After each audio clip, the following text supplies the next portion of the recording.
आप देख रहे हैं इंडिया न्यूज़ 13। चलिए देखते हैं उत्तर प्रदेश की फटाफट बड़ी खबरों को।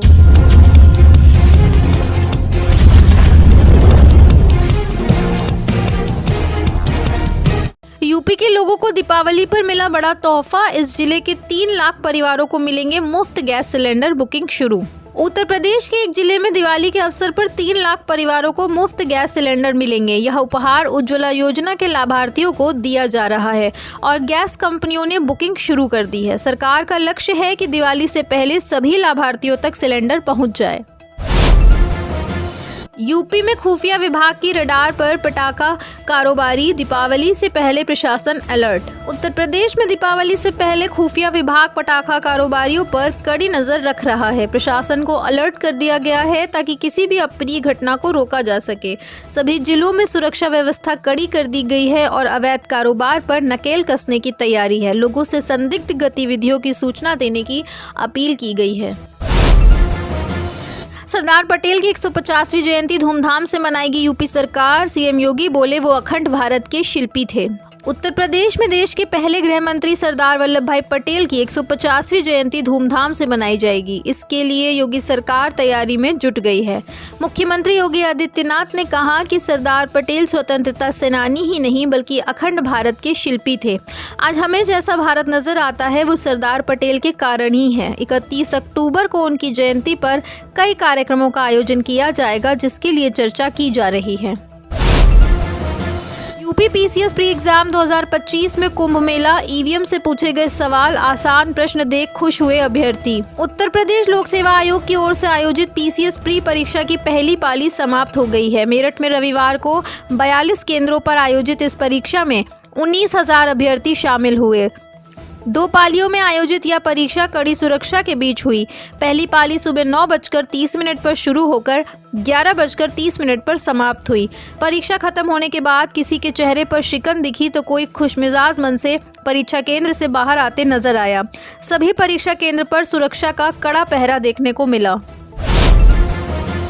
यूपी के 1.65 लाख पशुपालकों के लिए बड़ा मौका। सरकार ने इस खास काम के लिए किया चिन्हित। उत्तर प्रदेश सरकार $1 ट्रिलियन की अर्थव्यवस्था के लक्ष्य को प्राप्त करने के लिए पशुधन विभाग के माध्यम से 1.65 लाख पशुपालकों को प्रशिक्षित करेगी। प्रशिक्षण में आधुनिक तकनीक, प्रजनन, पोषण और रोग प्रबंधन जैसे विषय शामिल होंगे। इसका उद्देश्य पशुपालन क्षेत्र के सकल मूल्य वर्धित को बढ़ाना और उत्पादन में वृद्धि करना है। पहले मास्टर ट्रेनर्स और फिर पैरावेट्स को प्रशिक्षित किया जाएगा। लखनऊ से अयोध्या के लिए शुरू हुई डबल डेकर बस सुविधा। डीलक्स सुविधाओं के साथ बस इतना है किराया।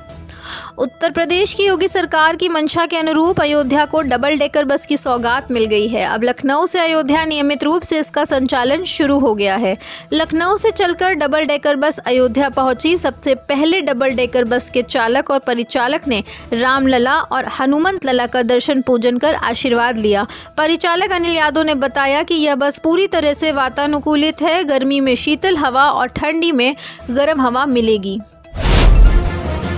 यूपी में नदी किनारे बसी अवैध बस्तियां हटाई जाएंगी। मुख्यमंत्री ने की गोमती पुनर्जीवन मिशन की घोषणा। उत्तर प्रदेश के मुख्यमंत्री योगी आदित्यनाथ ने स्वच्छ, अविरल और निर्मल गोमती के संकल्प को साकार करने की दिशा में एक ऐतिहासिक पहल करते हुए गोमती नदी पुनर्जीवन मिशन की घोषणा की है। योगी आदित्यनाथ ने बड़ा ऐलान करते हुए कहा कि नदी किनारे बसी अवैध बस्तियों को हटाया जाएगा। मुख्यमंत्री ने कहा कि पीलीभीत से गाजीपुर तक प्रवाहित गोमती केवल एक नदी नहीं बल्कि हमारी सांस्कृतिक चेतना, आध्यात्मिक विरासत और जीवन धारा की प्रतीक है। यूपी में सबसे ज्यादा अन्याय, उत्पीड़न, भ्रष्टाचार और महिलाएं असुरक्षित। भाजपा पर भड़के अखिलेश यादव। सपा प्रमुख अखिलेश यादव ने रविवार को महिलाओं की सुरक्षा में कथित विफलता के लिए भाजपा सरकार पर निशाना साधा। राष्ट्रीय अपराध रिकॉर्ड ब्यूरो की रिपोर्ट के आधार पर अखिलेश यादव ने भाजपा पर सवाल उठाए। रिपोर्ट में महिलाओं के खिलाफ अपराधों में तेज वृद्धि को उजागर किया गया है। राजधानी लखनऊ में सपा मुखिया अखिलेश यादव ने महिला अपराधों पर एक बार फिर सरकार को घेरा है। कहा कि भाजपा द्वारा प्रस्तुत किए गए एनसीआरबी के आंकड़ों के अनुसार महिलाएं बड़े पैमाने पर असुरक्षित हैं। भाजपा अपनी विफलता छिपाना चाहती है। यूपी में समिति का सदस्य और फॉर्मर आईडी होने पर ही मिलेगा उर्वरक, वरना बाजार से लेनी पड़ेगी खाद।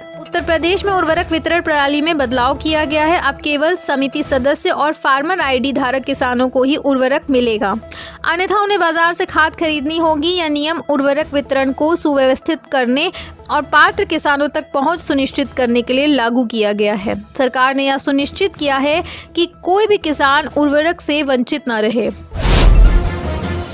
यूपी में रेलवे स्टेशन पर चार्टिंग डिस्प्ले लगाने का कार्य शुरू, यात्रियों को मिलेगी ट्रेनों की सटीक जानकारी। उत्तर प्रदेश के रेलवे स्टेशनों पर चार्टिंग डिस्प्ले लगाने का काम शुरू हो गया है। इससे यात्रियों को ट्रेनों और कोच की सटीक जानकारी मिल पाएगी, जिससे उन्हें प्लेटफॉर्म पर अपनी जगह ढूंढने में आसानी होगी। यह डिजिटल इंडिया की दिशा में एक महत्वपूर्ण कदम है, जो यात्रियों को बेहतर अनुभव प्रदान करेगा। जल्द ही यह सुविधा अन्य स्टेशनों पर भी उपलब्ध होगी। आप देख रहे हैं देश का number 1 Hindi news channel India news 13, मतलब भारत की आवाज।